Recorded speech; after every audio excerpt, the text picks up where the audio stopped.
तृतीय श्रेणी वृत्ति परीक्षा आज आम सामाजिक विज्ञान सेक्शन किसी क्वेश्चन आंसर आलोचना करवा। प्रथम प्रश्न रही 51 नंबर एवं प्रश्नटी हूँ एमानक मध्यरु केउटी पदार्थ अटे। ऑप्शन अच्छी बाल्टी ना लुहा ना दा ना पनिकी।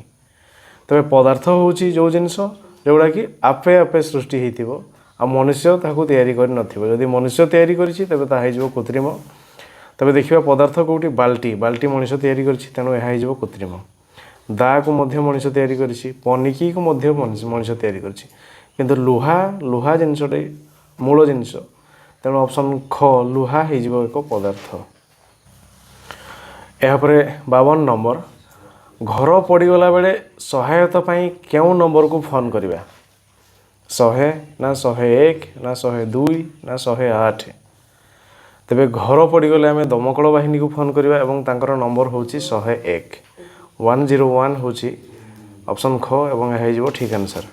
जदि आम पुलिस को फोन करवा तेबे 100 डायल करवा।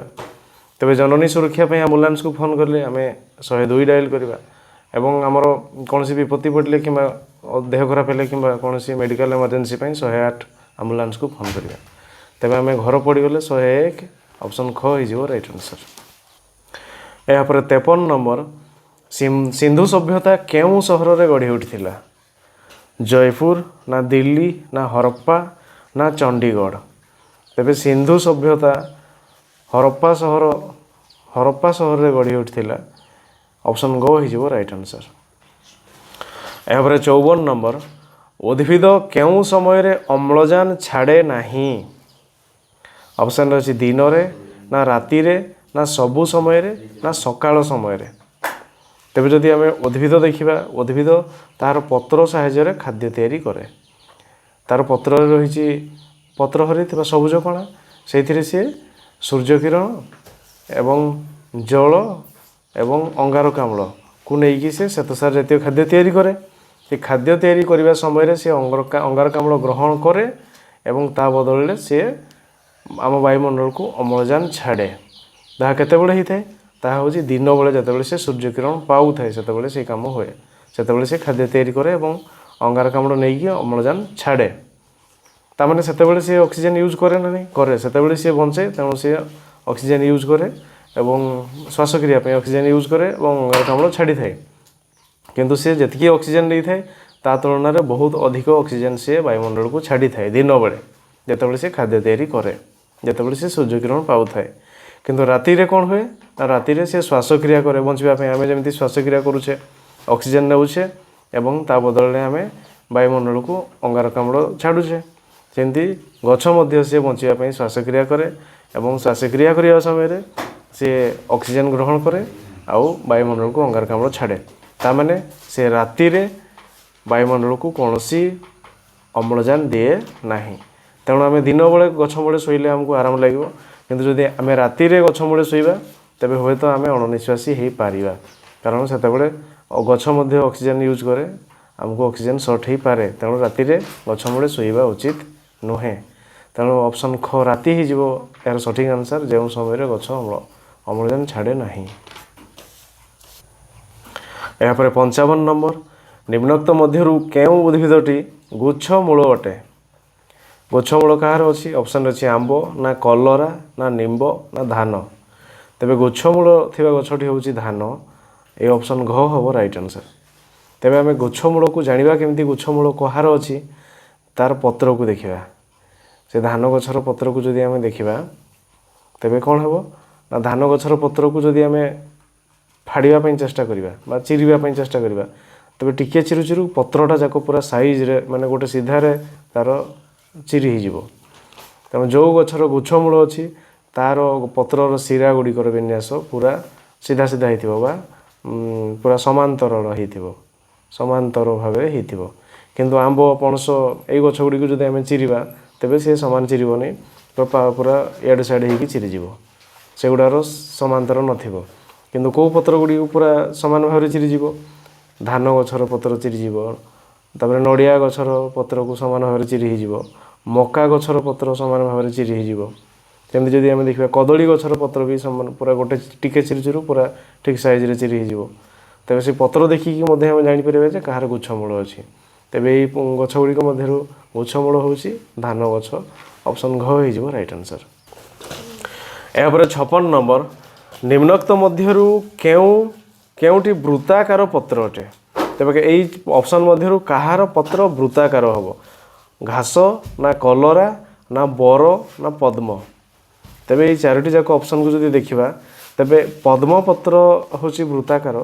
ଏ ଅପସନ୍ ଘ ହେଇଯିବ ରାଇଟ୍ ଆନ୍ସର୍। ଏହାପରେ 57 ନମ୍ବର, ଆମ ରାଜ୍ୟ ଓଡ଼ିଶା ଆମ ଦେଶର କେଉଁ ଦିଗରେ ଅବସ୍ଥିତ? ପୂର୍ବ ନା ପଶ୍ଚିମ ନା ଉତ୍ତର ନା ଦକ୍ଷିଣ? ତେବେ ଯଦି ଆମ ଦେଶକୁ ଲକ୍ଷ୍ୟ କରିବା ସେ କ'ଣ ହେଇଯିବ ନା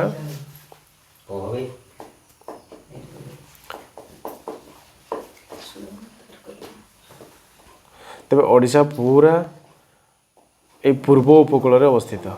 ଏ ହେଲା ପୂର୍ବ, ଏ ହେଇଯିବ ପଶ୍ଚିମ, ଉପରେ ହେଉଛି କାଶ୍ମୀର, ତଳେ ହେଉଛି ଦକ୍ଷିଣ ଶ୍ରୀଲଙ୍କା ଯେଉଁଆଡ଼େ ଅଛି।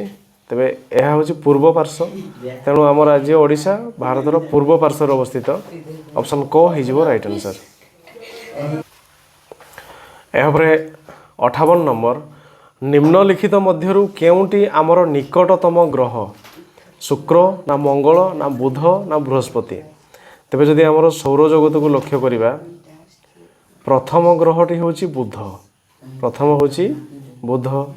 ତାପରେ ହେଉଛି ଶୁକ୍ର, ତାପରେ ଆସିବ ପୃଥିବୀ, ଆମର ପୃଥିବୀ, ତାପରେ ଆସିବ ମଙ୍ଗଳ, ତାପରେ ବୃହସ୍ପତି, ଶନି, ୟୁରେନ୍ସ, ନେପଚୁନ୍।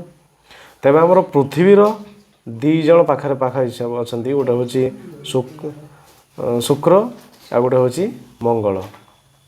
ତେବେ ଏଇ ଦୁଇଟା ଭିତରୁ ପାଖରେ କିଏ ଅଛି? ଶୁକ୍ର ପାଖରେ ଅଛି ନା ମଙ୍ଗଳ ପାଖରେ ଅଛି? ତେବେ ଦୁଇଟା ମଧ୍ୟରୁ ଶୁକ୍ର ଗ୍ରହ ଯିଏକି ଆମର ପୃଥିବୀର ନିକଟତମ ଅଛି, ଆଉ ମଙ୍ଗଳ ଗ୍ରହ ଶୁକ୍ର ଗ୍ରହରୁ ଦୂର ଅଛି। କିନ୍ତୁ ତଥାପି ଆମେ ଶୁକ୍ର ଗ୍ରହ ପାଖକୁ ଯାଇପାରିବା ନାହିଁ, କାରଣ ଏହା ହେଉଛି ଏକ ଉତ୍ତପ୍ତ ଗ୍ରହ ଏବଂ ଏହାର ବାୟୁମଣ୍ଡଳରେ ସଲଫ୍ୟୁରିକ୍ ଏସିଡ଼୍ରେ ପୂର୍ଣ୍ଣ, ଧଳା ବାଦଲର ସଲଫ୍ୟୁରିକ୍ ଏସିଡ଼୍ ଅଛି, ଯେଉଁଥିରେ କି ଆମେ ପଶୁ ସେ ଏସିଡ଼୍ରେ ଆମର ନଷ୍ଟ ହୋଇଯିବ ଯାନଫାନ ସବୁ। ଆଉ ତେଣୁ ଆମେ ମଙ୍ଗଳ ଗ୍ରହକୁ ଯାଇପାରୁଛେ କିନ୍ତୁ ଶୁକ୍ର ଗ୍ରହକୁ ଯାଇପାରୁନାହାନ୍ତି। ତେଣୁ ଶୁକ୍ର ଗ୍ରହ ଯିଏକି ପୃଥିବୀର ନିକଟତମ ଗ୍ରହ। ଆଉ ଏଇ ଶୁକ୍ର ଗ୍ରହ ହେଉଛି ଆମର ଯେତୋଟି 8ଟି ଗ୍ରହ ଏବେ ଅଛନ୍ତି, ସେ 8ଟି ଯାକ ଗ୍ରହ ମଧ୍ୟରୁ ସବୁଥିରୁ ଉଜ୍ଜଳତମ ଗ୍ରହ ଆଉ ସୁନ୍ଦର ଗ୍ରହ ବି ମଧ୍ୟ କହିବା ତାହାକୁ। ଉଜ୍ଜଳ ପୁରା ବଢ଼ିଆ ମାନେ ଚକଚକିଆ ଗ୍ରହ ହେଉଛି, କାରଣ ତା'ର ବାୟୁମଣ୍ଡଳରେ ଧଳା ବାଦଲ ରହିଛି। ତେଣୁ ଏହି ଶୁକ୍ର ଗ୍ରହ ଯିଏକି ପୃଥିବୀର ନିକଟତମ ଗ୍ରହ ଅଟେ। ଅପସନ୍ କ ହେଇଯିବ ରାଇଟ୍ ଆନ୍ସର୍। ଏହାପରେ 59 ନମ୍ବର, ଗୋଟିଏ ଲଫାଫା ବଦଳରେ କେତୋଟି ପୋଷ୍ଟକାର୍ଡ଼ ମିଳିବ? 2ଟି ନା 5ଟି ନା 10ଟି ନା 20ଟି? ତେବେ ଗୋଟେ ଲଫାଫାର ଦାମ ହେଉଛି 5 ଟଙ୍କା, ଆଉ ଗୋଟେ ପୋଷ୍ଟକାର୍ଡ଼ର ଦାମ ହେଉଛି 50 ପଇସା। ତେବେ ଆମେ ଗୋଟେ ପୋଷ୍ଟକାର୍ଡ଼ ନ କିଣିକି ଆମେ ଯଦି ଗୋଟେ ଲଫାଫା ନ କିଣିକି ଆମେ ଯଦି ପୋଷ୍ଟକାର୍ଡ଼ କିଣିବା ତେବେ କେତୋଟି ପୋଷ୍ଟକାର୍ଡ଼ ପାଇବା? ତେବେ ଗୋଟେ ହେଉଛି 50 ପଇସା, ତେବେ ଟଙ୍କାରେ ଆମେ 2ଟା, 5 ଟଙ୍କାରେ ଆମେ 10ଟା ପାଇବା। 10ଟା ତାହେଲେ ଅପସନ୍ ଗ 10 ହେଇଯିବ ରାଇଟ୍ ଆନ୍ସର୍। ଏହାପରେ 60 ନମ୍ବର, ଲୁହା କାମ କରିବା କାହାର ବୃତ୍ତି? କୁମ୍ଭାର ନା କେଉଟ ନା କମାର ନା ତନ୍ତୀ? ତେବେ ଲୁହା କାମ କରିବାର କାମ ହେଉଛି କମାର ଯିଏକି ଲୁହା କାମ କରେ, ଆଉ କୁମ୍ଭାର ଯିଏ ହାଣ୍ଡି ମାଠିଆ ଗଢ଼େ, ଆଉ କେଉଟ ଯିଏକି ନଦୀରେ ମାଛ ଧରେ, ତନ୍ତୀ ଯିଏକି ତନ୍ତରେ ଲୁଗା ବୁଣେ। ତେଣୁ କମାର ହେଉଛି ରାଇଟ୍ ଆନ୍ସର୍। ଏହାପରେ 61 ନମ୍ବର, ପଶ୍ଚିମ ଦିଗକୁ ମୁହଁ କରି ଠିଆ ହେଲେ ତୁମ ଡାହାଣ ହାତ କେଉଁ ଦିଗକୁ ରହିବ? ଅପସନ୍ ଅଛି ପୂର୍ବ ନା ଦକ୍ଷିଣ ନା ଉତ୍ତର ନା ପଶ୍ଚିମ? ତେବେ ଆମେ ଯଦି ପଶ୍ଚିମ ଦିଗକୁ ମୁହଁ କରିକି ଛିଡ଼ା ହେଇଛନ୍ତି, ଏ ହେଉଛି ପଶ୍ଚିମ, ଏ ହେଇଯିବ ପୂର୍ବ, ଆଉ ଏ ଉପରଟା ହେଇଯିବ ଉତ୍ତର, ଆଉ ତଳ ହେଇଯିବ ଦକ୍ଷିଣ।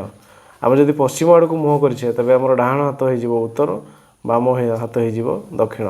ତେବେ ପ୍ରଶ୍ନ କହିଛି ଆମର ଡାହାଣ ହାତ କୁଆଡ଼େ ଯିବ ନା ଉତ୍ତରକୁ ଯିବ। ଅପସନ୍ ଗ ହେଇଯିବ ରାଇଟ୍ ଆନ୍ସର୍।